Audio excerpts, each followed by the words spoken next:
Easy, Craig. Watch the paint. You're crushing the upholstery, buddy.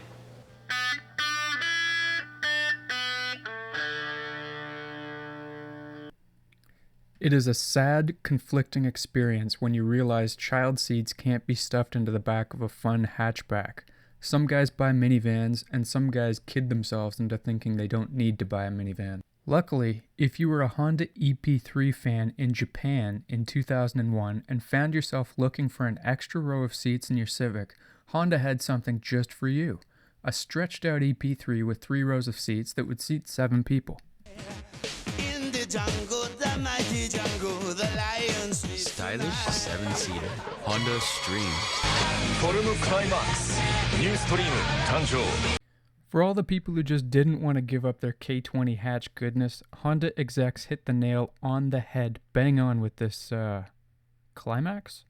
Follow these simple instructions and you've got yourself an extra row of seats. Or you have a mountain of trunk space for diaper bags, stroller, wet wipes, brass knuckles, and all the other important stuff that parents need in their car. The middle row of seats has its own special set of instructions that allow you to fold away those as well, giving you space to lay down and contemplate just how functional your non-EP3 stretch hatch is.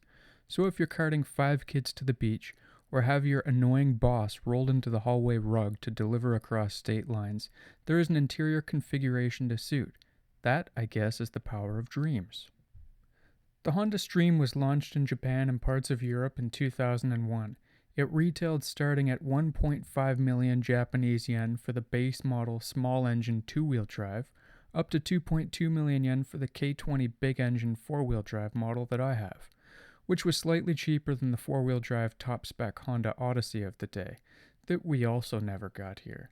15 years later, the challenge is to find one that hasn't been used by a family of 7 or been serving as a Yakuza hearse, but I lucked into a top-spec IS 4-wheel drive K20 model. Now, this is the K20 A3 engine, which has VTEC and says VTEC right there on the plastic ornamental dust cover, but it only has the exhaust VTEC.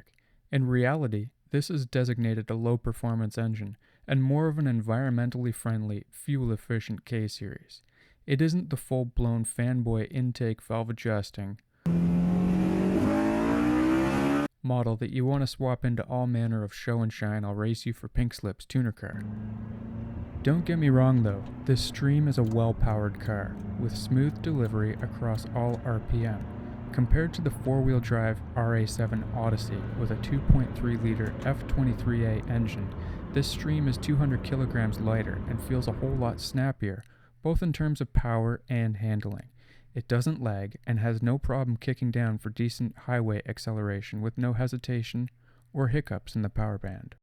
The interior is a wash in EP3 options, from the white phase gauges to mock carbon fiber bezels and trim. The dash and shifter are nearly identical to a Civic, with a manual shift mode that gives you access to all 4 gears in this 4-wheel drive version and displays your selection in the cluster. Suspension and steering rack in the Stream are the same components found in the North American EP3 Civic. For such a large car, it does handle very well. My Stream arrived in Canada with a low 55,000 kilometers, and I drove it all over our province this past summer for work and pleasure. It was comfortable for a family of 5, and handling was fantastic, even when it was loaded to the gills. So if you find yourself at that point in life where the EP3 isn't going to cut it and sliding doors are like the kiss of death to your automotive identity, check out a Honda Stream. I had fun owning this thing and would happily buy another. Thanks a lot for watching, everybody. I hope you liked the Stream.